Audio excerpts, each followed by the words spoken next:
Hey, come here. Okay. I'll text when I land. Yeah, safe flight.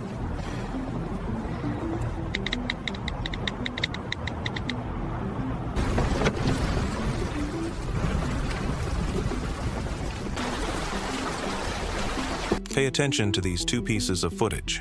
March 16th, 2024, 1:47 p.m., Portland, Oregon. The first camera is a Ring doorbell mounted on apartment 5B. It captures 23 seconds. In the frame, you see Madison Cooper, 24 years old, locking her door. She's smiling at her phone, nervous, excited. First date energy. Her best friend Olivia appears behind her. They hug. Olivia says something. Lip readers later confirmed. "Text me when you get there, okay?" Madison waves, walks down the stairs. At second 19, she disappears from frame. At second 21, watch Olivia's face. She pulls out her phone. Her hands are shaking. At second 23, the footage ends. Now watch the second camera.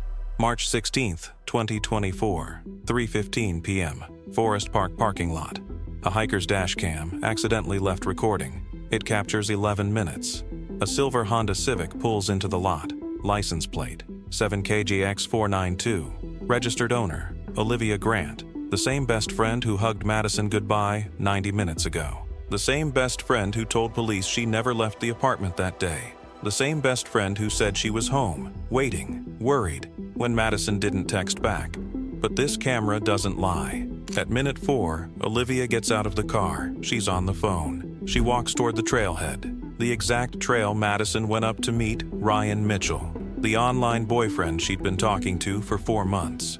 At minute 11, Olivia returns to her car, alone. Her hands are covered in dirt. Her face is blank. She drives away. 28 minutes later at 3:43 p.m., Madison's body is lying at the bottom of a 45-foot drop at Pittock Overlook.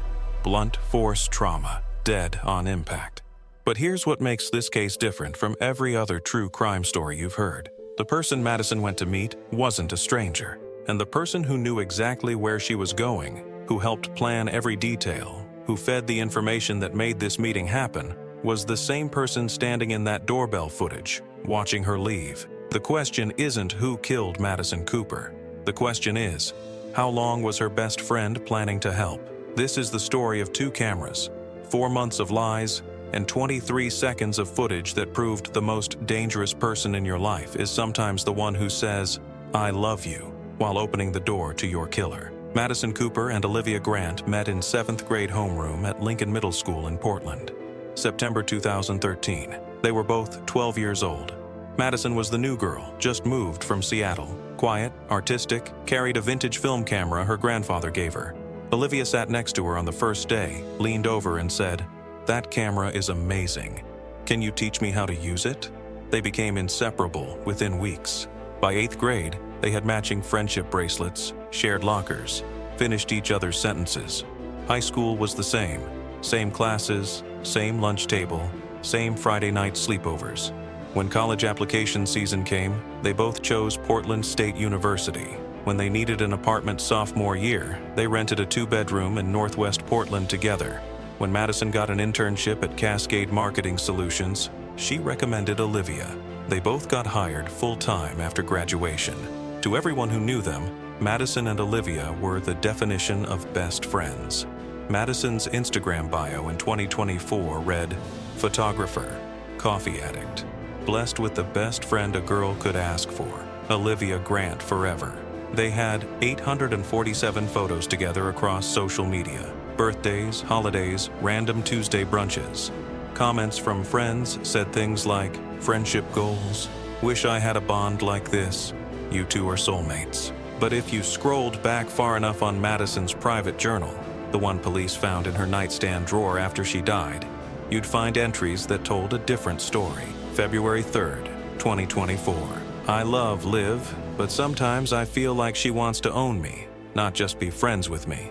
She got upset when I had lunch with Jenna from work without inviting her. She's been weird about me going out lately." February 19th, 2024. "Liv keeps asking about Ryan, every detail. What we talk about, when we message, what he looks like. I know she's just excited for me, but it feels intrusive. I need space but don't know how to ask for it without hurting her." March 10th, 2024. I think I need to set boundaries with Liv after things settle with Ryan. I can't breathe sometimes. Madison never got the chance. Ethan Grant was 28 years old in 2024, Olivia's older brother by 4 years. He worked as a software developer for a tech startup in Beaverton, lived alone in a studio apartment in Hillsborough, and had exactly 3 friends. All online, all people he'd never met in person. Ethan was diagnosed with social anxiety disorder at age 14. He'd been in therapy on and off since high school. His therapist's notes, later subpoenaed during the investigation, described him as intelligent but emotionally underdeveloped, struggles with rejection sensitivity, exhibits obsessive tendencies in relationships. Ethan first met Madison Cooper in October 2015, 8th grade. Olivia brought her home for a study session. Madison was 13, Ethan was 17. He answered the door, saw her, and according to what he later told his therapist, felt something I'd never felt before. He didn't talk to her that day, just watched from the kitchen while she and Olivia worked on a history project. But after she left, he asked Olivia about her, who she was, if she had a boyfriend, if she'd be coming over again. Olivia thought it was harmless, told Ethan, "She's my friend, not yours, don't be weird." But Ethan couldn't stop thinking about Madison. Over the next 9 years, he asked her out 3 times. Rejection number 1, May 2017. Ethan asked Madison to prom. She was 16, he was 20, home from community college for the weekend. Madison said no, gently, kindly. "I'm going with friends, Ethan, but thank you for asking." Olivia told Madison afterward, "He's harmless, just lonely, don't feel bad." Rejection number 2, March 2020. Ethan wrote Madison a letter, 5 pages, confessing his feelings, how he'd felt since the day they met, how he thought they could be perfect together if she just gave him a chance. Madison read it, then sat down with Ethan at a coffee shop and told him she didn't feel that way, that she valued him as family, like a brother, but nothing more.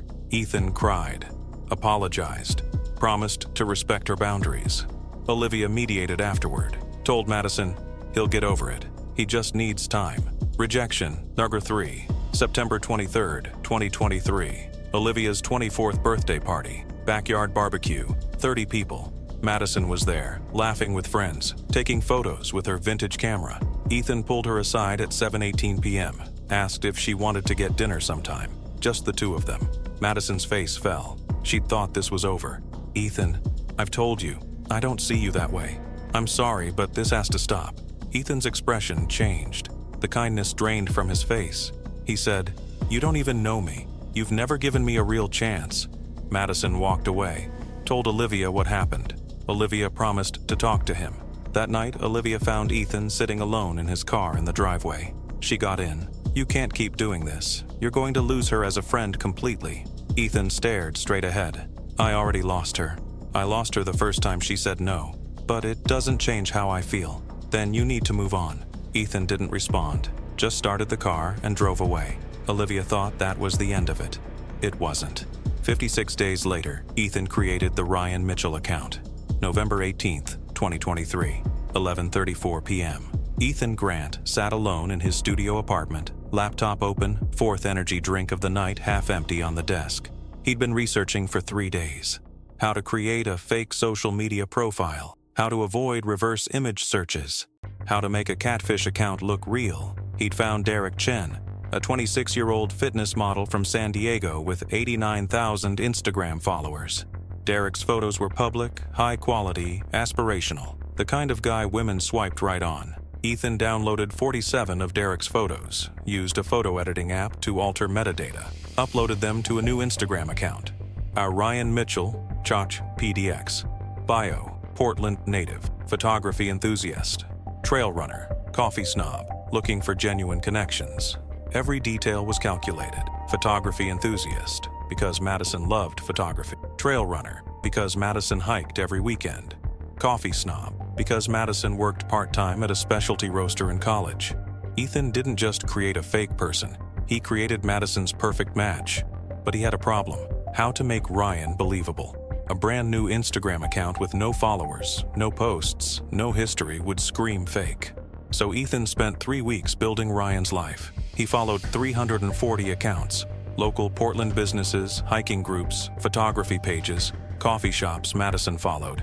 He liked posts, left comments.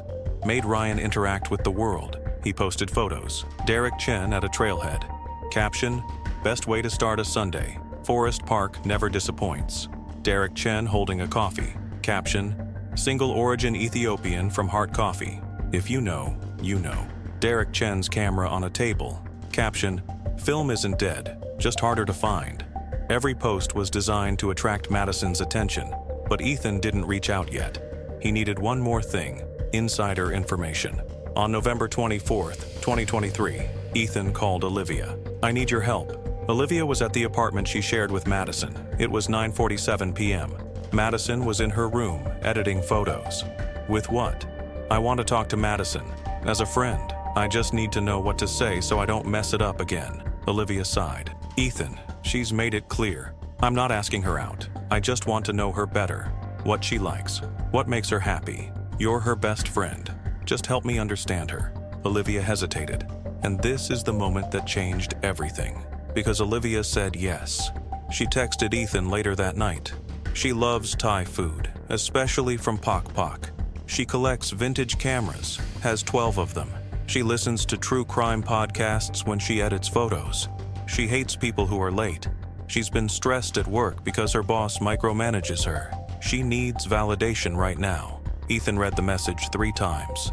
Then he opened Instagram, logged into Ryan Mitchell PDX, and sent Madison Cooper a direct message. December 3rd, 2023, 7:14 p.m. Madison was lying on her couch, scrolling Instagram, half watching a documentary about the Zodiac killer. A notification popped up. Ryan Mitchell PDX sent you a message. She almost ignored it. DMs from strangers were usually spam or creepy guys. But something made her click. The message read, your photography is incredible. The lighting in your Forest Park shoot was perfect. Golden hour. Madison opened his profile. Cute. Really cute. Genuine smile. Bio mentioned photography and coffee. Followed a lot of the same accounts she did. She hesitated for 11 seconds, then typed back, thank you. Yes, exactly 6:47 a.m. Are you a photographer? Ryan responded within 2 minutes. Trying to be. Mostly just a guy who appreciates good light and better coffee. You shoot film? They messaged for 4 hours that night. Madison told Olivia the next morning over coffee, I met someone online. He seems really cool. Olivia smiled. Tell me everything. And Madison did. Every detail. What Ryan said. What she said. How easy the conversation felt. Olivia listened, nodded, encouraged her. Then, when Madison went to work, Olivia texted Ethan. She's interested. Keep it light. Don't come on too strong. Ask about her work. Over the next 4 weeks, Madison and Ryan messaged daily. Every conversation felt perfect because Ethan had a cheat code, Olivia. When Madison had a bad day at work, Olivia would text Ethan, her boss yelled at her in a meeting. She's upset. 2 hours later, Ryan would text Madison, how was your day? Hoping it was better than mine. Madison would vent. Ryan would validate her. She'd feel seen, understood. When Madison mentioned rewatching Mindhunter, Olivia told Ethan. The next day, Ryan texted, random question, have you seen Mindhunter? The criminal psychology is fascinating. Madison thought it was fate, coincidence, the universe aligning. It wasn't. It was Olivia feeding Ethan her life in real time. By January 2024, Madison was falling hard. She told her co-worker Jenna, I think I'm in love with someone I've never met. She told her mom, he's different. He actually listens. She told Olivia, I think Ryan might be the one. And Olivia smiled, hugged her, said, I'm so happy for you. Then texted Ethan, she's all in, don't screw this up. But there was a problem Ethan hadn't anticipated. Madison wanted to meet in person. January 12th, first meeting attempt. Madison, I'd love to finally meet you. Coffee this weekend? Ryan, I'd love that too, but work emergency came up. Flying to Seattle tomorrow. Rain check? Madison understood. Disappointed, but understanding. January 26th. Madison, Seattle trip over? Let's grab that coffee. Ryan, my mom's in the hospital in Seattle. I'm staying a few more days. I'm sorry. Madison, oh no. Is she okay? Don't worry about me. Family first. February 10th. Madison, your mom doing better? I've been thinking about you. Ryan, much better, thank you. I'm back in Portland, but leaving again tomorrow for work. This is killing me. I want to meet you so badly. February 24th. Madison was getting frustrated. She told Olivia, He keeps canceling. Do you think he's catfishing me? Olivia's heart stopped. What? No. He's probably just really busy. I'm starting to think he's not real. Olivia texted Ethan immediately. She's getting suspicious. You need to meet her soon or she's going to move on. Ethan panicked. He'd lost 70 pounds since November, changed his hair, bought new clothes. But he still didn't look like Derek Chen. He needed a plan. And on March 1st, 2024, he decided he'd tell Madison the truth, in person, at a romantic location. He'd explain everything. She'd understand. She'd see he did it because he loved her. Olivia tried to stop him. March 3rd, text from Olivia to Ethan. You need to stop this. Just tell her the truth online and apologize. Don't meet her. This is going to end badly. Ethan's response, I can't lose her again. This is my last chance. Olivia's response, this is insane. But Olivia didn't stop him, didn't warn Madison, continued helping, because Olivia had always protected Ethan, always put him first, even over her best friend. March 10th, 2024, 8:32 p.m. Ethan texted Madison from the Ryan account. I owe you an apology. I've been avoiding meeting because I'm nervous, but you deserve better. Let's meet this weekend. For real this time. No excuses. Madison's heart jumped. Finally. I'd love that. Where? Ryan. There's this place I've been wanting to show you. Pittock Overlook in Forest Park. Most beautiful view in Portland. We could meet at the Trailhead coffee shop first. Public. Safe. Then if you're comfortable, hike up together. What do you think? Madison hesitated. Forest Park was remote. The Overlook even more so. That's pretty isolated for a first meeting. Ryan. I completely understand. How about this? We meet at the coffee shop at 2 p.m. We talk, get to know each other face to face. If you're comfortable, we hike. If not, we stay at the coffee shop. Your call. I just want to finally meet you. Madison thought about it. The coffee shop was public. She could leave any time. Okay, Saturday, March 16th, 2 p.m. at the Trailhead. Ryan. I can't wait. What Madison didn't know, Olivia had suggested this exact location to Ethan 3 days earlier, March 7th. Text from Olivia to Ethan. If you're really doing this, do it somewhere romantic. Somewhere she'd actually want to go. Pittock Overlook. I saw photos. It's beautiful. She'd love it. Ethan researched it. Remote. Scenic. Perfect. On March 14th, Madison told Olivia about the plan. I'm finally meeting Ryan on Saturday. We're meeting at Forest Park, then maybe hiking to Pittock Overlook. Olivia's stomach dropped. She knew what was coming. But instead of warning Madison, instead of stopping it, Olivia said, Pittock Overlook is gorgeous. I went there last month. Super safe during the day, lots of hikers around. This was a lie. Olivia had never been to Pittock Overlook. She looked it up for Ethan. Madison smiled, relieved. Okay, good.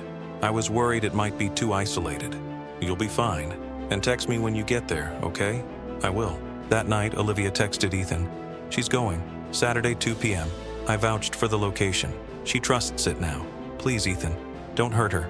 Ethan, I won't. I'm just going to tell her the truth. She'll understand. Olivia, and if she doesn't? Ethan didn't respond. March 15th, the night before, Madison wrote in her journal, the last entry she'd ever make. Meeting Ryan tomorrow. I'm excited, but something feels off. Can't explain why. Maybe just nerves. Olivia says the location is safe. I trust her. I hope this is everything I've been waiting for. Across town, Ethan laid out his clothes. The outfit Ryan said he'd wear. Navy jacket, gray jeans. He practiced what he'd say, how he'd explain, how Madison would react. In his mind, she'd understand. Forgive him, fall into his arms. He was wrong. March 16th, 2024, 1:47 p.m. Madison stood in front of the mirror in her bedroom, checking her outfit one last time. Navy blue jacket, black jeans, hiking boots, hair pulled back in a ponytail, natural makeup. She looked good, confident, but not trying too hard. Her phone buzzed. Ryan. Leaving now. See you at 2. Can't wait to finally meet you. Madison smiled, typed back a heart emoji, then grabbed her keys. Olivia was in the living room, pretending to read a book. She'd been sitting in the same position for 20 minutes, reading the same page over and over, unable to focus. I'm heading out, Madison said, walking to the door. Olivia stood up quickly. Too quickly. Already? Yeah, I want to get there a little early. Grab a coffee, calm my nerves. They stood there for a moment. Madison smiling, excited. Olivia staring at her like she was trying to memorize her face. You okay? Madison asked. Yeah, I'm just... Olivia's voice cracked slightly. I'm happy for you. Ryan sounds great. He really does. Madison stepped forward, hugged her. Thank you for being excited with me through all of this. I know I've been annoying, talking about him constantly. Olivia hugged her back, held on maybe a second too long. You could never annoy me. You're my best friend. Madison pulled back, smiled. Love you. Love you too. Olivia's throat felt tight. Text me when you get there, okay? I will. Madison unlocked the door, stepped into the hallway, turned back one more time. Wish me luck. Good luck. The door closed. Olivia stood frozen for 3 seconds, then pulled out her phone with shaking hands. The Ring doorbell camera mounted on the outside of their door captured all of it. 23 seconds. Madison locking the door, checking her phone, walking away. Olivia appearing in the doorway, watching her go, pulling out her phone at second 21. At second 23, the footage ended.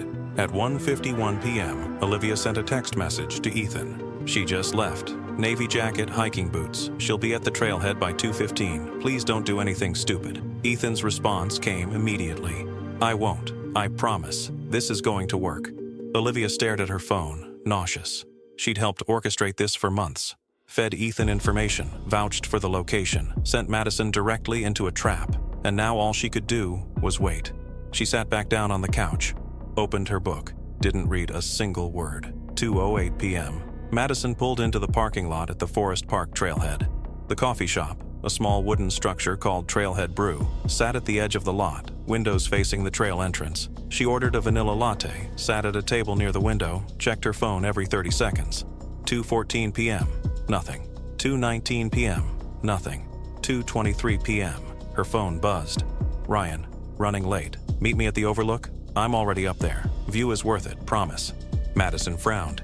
That wasn't the plan. They were supposed to meet here first, at the coffee shop, in public. She typed, I thought we were meeting here first. Ryan, I know. I'm sorry. I got here early and hiked up to check it out. It's incredible. You have to see it. I'll meet you at the top. 15-minute hike, easy trail. I'll be waiting.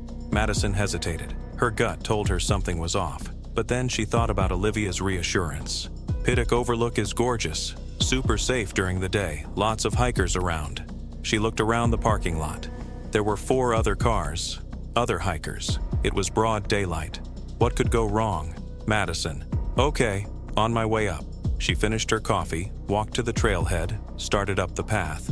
A motion-activated trail camera, installed by Forest Park Rangers to monitor wildlife, captured her at 2:31 p.m., walking alone, checking her phone. No other hikers visible in frame. She disappeared into the trees. 2:47 p.m., Pitic Overlook. Madison reached the clearing, slightly out of breath from the climb. The view was stunning. Downtown Portland stretched out below, Mount Hood visible in the distance, afternoon sun filtering through the clouds. And standing at the edge of the overlook, wearing a navy jacket and gray jeans, was a man. But it wasn't the man from the Instagram photos. Madison stopped walking. Confusion flashed across her face. Ethan? Ethan Grant turned around, smiling nervously. He'd lost weight, changed his hair, looked better than the last time she'd seen him. But it was definitely Ethan. What are you doing here? Madison looked past him, scanning for someone else. Where's Ryan? Ethan's smile widened. Surprise, it's me. I'm Ryan. Madison's face went from confusion to shock to horror in 3 seconds flat. What? I'm Ryan Mitchell. I've been Ryan the whole time. Ethan took a step toward her. I know this is a lot to process, but just hear me out. You? Madison backed up, voice rising. You catfished me? For 4 months? I didn't catfish you. I needed you to see who I really am inside. Without all the, are you insane? Madison's hands were shaking. You pretended to be someone else. You lied to me every single day for months. I didn't lie about how I feel. Everything I said was real. My feelings are real. I love you, Madison. I've loved you since the day we met. You're sick. This is sick. Madison pulled out her phone. I'm calling the police. I'm calling Olivia. Ethan's expression changed. Panic replaced the nervous hope. Wait, please don't. Get away from me. Ethan stepped forward, reached for her wrist. Just listen to me for 1 second. Don't touch me. Madison jerked back, screamed. And that's when Ethan's fantasy shattered completely. He'd imagined this moment 1,000 times.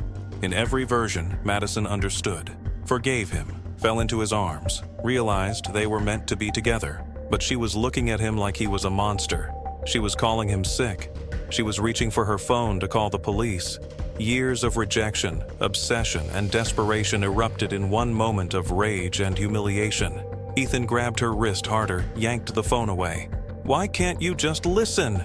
Madison screamed again, fought back, clawed at his hand. Ethan pushed her, not hard, not violently, just pushed her away in frustration. But Madison was standing 2 feet from the edge of a 45-foot drop. She stumbled backward. Her boot caught on a rock. She lost her balance. Her arms windmilled, reaching for something, anything, and then she was falling. Ethan watched in frozen horror as Madison fell over the edge, disappeared from view. A sickening impact sound echoed up from below. Then silence. Ethan stood there, not breathing, not moving, staring at the empty space where Madison had been standing 1 second ago. "No." His voice was a whisper. "No, no, no, no." He ran to the edge, looked down. Madison's body lay on the rocks 45 feet below, unmoving, her neck bent at an unnatural angle, blood pooling beneath her head. Ethan scrambled down the slope, slipping on loose dirt, grabbing at tree branches, not caring that he was tearing his hands open. He reached her body, dropped to his knees. Madison, wake up, please wake up." He checked for a pulse. Nothing. Her eyes were open, staring at nothing. She was dead. Ethan sat back, hands covered in her blood and his own, hyperventilating. He'd killed her. He didn't mean to. It was an accident. But she was dead, and he'd pushed her, and no one would believe it was an accident.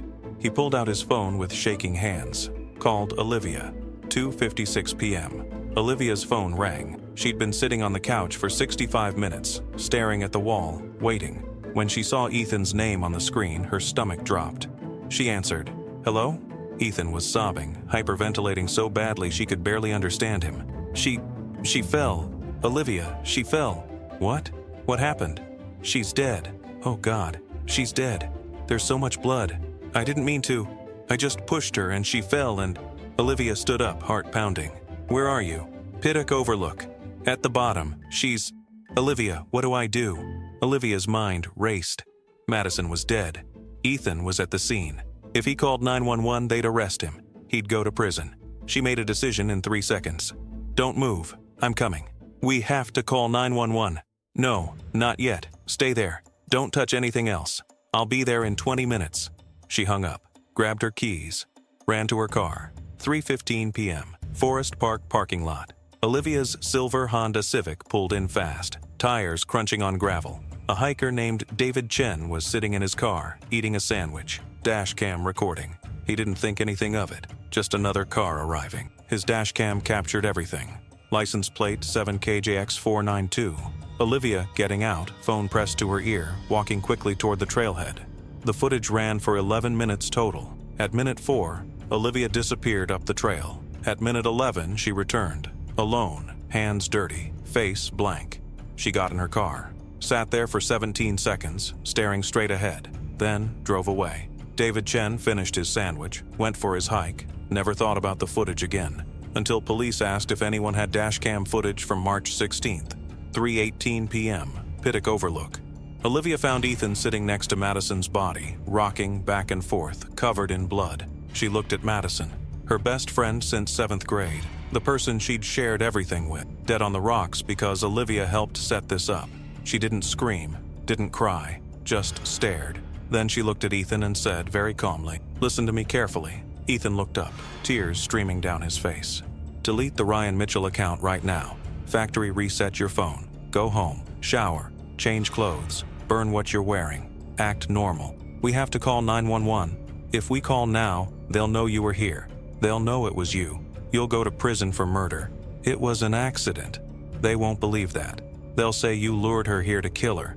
They'll find the Instagram account, the messages, your history of obsession. You'll get life in prison."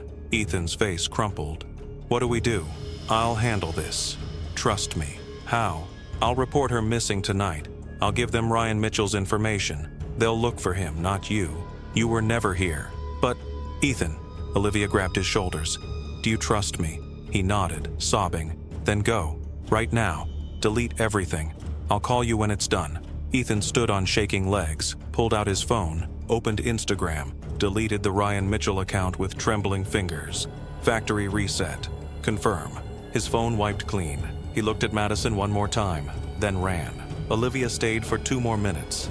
She looked at Madison's body, memorized the scene, checked for any evidence that would point to Ethan. Then she climbed back up to the Overlook, walked down the trail, got in her car. The dashcam captured her leaving at 3:26 p.m. She drove home, different route, avoided main roads, walked into the apartment at 3:52 p.m., sat on the couch, waited. 8:01 p.m. Olivia called 911. 911, what's your emergency? My roommate went to meet someone she met online and she's not answering her phone. I'm really worried. Olivia's voice was shaking. Real fear. Real panic. Okay, ma'am. How long has she been gone? Since 2 o'clock. She said she'd text me when she got there, but I haven't heard anything. This isn't like her. Something's wrong. Who was she meeting? A guy named Ryan Mitchell. They met on Instagram. She's never met him in person before. The dispatcher took down information. Description of Madison. What she was wearing. Last known location. We'll send an officer to take a report. In the meantime, keep trying to contact her. Olivia hung up, sat in the dark, stared at Madison's bedroom door. At 9:14 p.m., a police officer arrived. Olivia answered every question, showed screenshots of the Ryan Mitchell profile she'd saved before Ethan deleted it, provided the messages between Madison and Ryan. The officer took notes, said they'd follow up, told Olivia that adults have the right to go off-grid, but Olivia insisted. She wouldn't do this. Please, something's wrong. The officer promised to investigate. Olivia closed the door, leaned against it, and finally let herself cry. Real tears. Genuine grief, because her best friend was dead on the rocks at Forest Park, and Olivia had helped put her there. March 17th, 10:06 a.m. Olivia filed an official missing person report. Police began investigating. Tried to trace Ryan Mitchell. Found the account deleted. Photos traced to Derek Chen in San Diego. Identity theft. Dead end. March 18th, 3:47 p.m. 2 hikers found Madison's body at the base of Pittock Overlook. Called 911. First responders arrived. Medical examiner confirmed death. Blunt force trauma to the skull. Broken neck. Death likely instantaneous from the fall. Time of death estimated between 2 p.m. and 4 p.m. March 16th. March 18th, 6 p.m. Police arrived at Olivia's apartment. Miss Grant, we need to speak with you. Olivia opened the door, saw their faces, and knew. Did you find her? I'm very sorry. Madison Cooper's body was found this afternoon in Forest Park. Olivia collapsed, literally fell to her knees, screaming Madison's name. Officers helped her to the couch, sat with her, brought water. She sobbed for 20 minutes. Genuine, wrenching grief, the officers observed. Took notes. Saw nothing suspicious, just a devastated best friend who'd lost the person she loved most. They had no reason to suspect her. Not yet. March 24th, 7:32 a.m. Detective Sarah Chen sat in her office reviewing Madison Cooper's case file for the 3rd time. Young woman, catfished online, lured to remote location, fell to her death. Accident, suicide, murder. The Ryan Mitchell account was a ghost, deleted, untraceable. But something bothered Chen. She couldn't pinpoint what. She opened Madison's iCloud backup on her computer. Photos, videos, messages, all recovered from the cloud. She scrolled through photos. Madison and Olivia at brunch. Madison and Olivia at a concert. Madison and Olivia everywhere, always together. Then she saw it. A photo from September 23, 2023. Olivia's birthday party. Group shot, 12 people smiling at the camera. But in the background, slightly out of focus, stood a man, alone, staring at Madison, not looking at the camera, not smiling, just staring at Madison with an intensity that made Chen's skin crawl. She zoomed in, enhanced the image. Facial recognition software ran for 11 seconds, then produced a match. Ethan Grant, Olivia's brother. Chen pulled his file. No criminal record. Software developer. Social anxiety disorder. She made a note. Interview Ethan Grant. Possible connection to victim. March 25th, 2 p.m. Ethan sat in the police interview room, sweating despite the air conditioning. Detective Chen asked routine questions. When did you last see Madison? Did you have regular contact with her? Did you know about Ryan Mitchell? Ethan answered carefully. Last saw her at Christmas. No recent contact. Didn't know about Ryan. Where were you on March 16th between 2 and 4 p.m.? Home. Watching TV. Anyone verify that? No, I live alone. Chen made notes. Let him go. But she pulled his phone records anyway. March 26th, 11:04 a.m. The phone records came back. Ethan's phone pinged a cell tower at Forest Park from 2:41 p.m. to 3:04 p.m. on March 16th. The exact time and location of Madison's death. He'd lied. March 27th, 9:00 a.m. Detective Chen brought Ethan back in, confronted him with the cell tower data. Ethan's face went white. I want a lawyer. He was arrested on suspicion of murder. March 28th, with his lawyer present, Ethan confessed everything. The Ryan Mitchell account, the catfishing, the meeting, the argument, the push, the fall. It was an accident. I loved her. I never meant to hurt her. But when Detective Chen asked, "Did anyone help you?" Ethan said no. Did Olivia know? No, she had nothing to do with this. He was protecting his sister, just like she'd protected him. But Chen wasn't convinced. She authorized a search of Ethan's apartment. March 28th, 4:17 p.m. Forensic team discovered the shoebox. 347 printed photos of Madison. Timeline wall. Notebooks filled with Madison's name. But the real evidence was on Ethan's laptop. Deleted files recovered from cloud backup. Text messages between Ethan and Olivia. November 24th, December 10th, March 3rd, March 14th. Olivia feeding him information. Olivia suggesting Forest Park. Olivia vouching for the location to Madison. March 16th, 1:51 p.m. She just left. Navy jacket, hiking boots. Olivia knew everything. March 30th, Detective Chen found David Chen's dashcam footage. Olivia's car, 3:15 p.m. at Forest Park. She'd lied. March 31st, detectives arrived at Olivia's door. Miss Grant, we need you to come to the station. The interrogation lasted 4 hours. Olivia tried to lie, tried to maintain the story, but the evidence was overwhelming. Text messages, dashcam footage, phone records showing 6 calls between her and Ethan the day Madison died. And the final piece, apartment security footage showing Olivia entering Madison's room at 3:00 a.m. on March 18th, carrying Madison's laptop. Forensic analysis showed she'd deleted browser history, message threads, anything that would lead police to Ethan faster. Consciousness of guilt. Faced with the evidence, Olivia finally broke. She admitted everything, helping Ethan create Ryan Mitchell, feeding him information, suggesting Forest Park, sending Madison's real-time location, going to the scene, instructing Ethan to destroy evidence, deleting files from Madison's laptop. But she maintained one thing. I never thought he'd hurt her. I thought he'd just confess, and she'd reject him. That's all. I didn't know she'd die. Detective Chen stared at her. You sent your best friend into a trap. You lied to her about the location being safe. You watched her walk out the door knowing what was waiting for her. Olivia's face crumpled. I didn't think. You chose your brother over Madison, and she died because of it. Olivia had no response. October 8th, 2024. Multnomah County Courthouse. Ethan Grant stood before Judge Patricia Morrison, hands shaking, wearing an orange jumpsuit. The prosecution had offered a plea deal. Plead guilty to second-degree murder, get 25 years instead of risking life in prison at trial. Ethan's lawyer advised him to take it. The evidence was overwhelming. Cell tower data, confession, witnesses who'd testify about his obsession. Ethan accepted. Judge Morrison asked if he had anything to say. Ethan looked at Madison's mother, Linda Cooper, sitting in the front row. She was staring at him with a hatred so pure it made him flinch. I loved Madison, Ethan said, voice breaking. I never meant to hurt her. It was an accident. I destroyed the only thing that ever mattered to me. Linda Cooper stood up. You didn't love her. You owned her. You stalked her. You lied to her. And when she rejected you for the 4th time, you killed her. Judge Morrison banged the gavel. Mr. Grant, you are sentenced to 25 years in the Oregon State Penitentiary, eligible for parole in 2049. Ethan was led away. He's currently serving his sentence, participates in therapy, writes letters to Madison's family that they never open. His mother visits once a month. No one else comes. November 22nd, 2024. Same courthouse. Olivia Grant's trial lasted 3 weeks.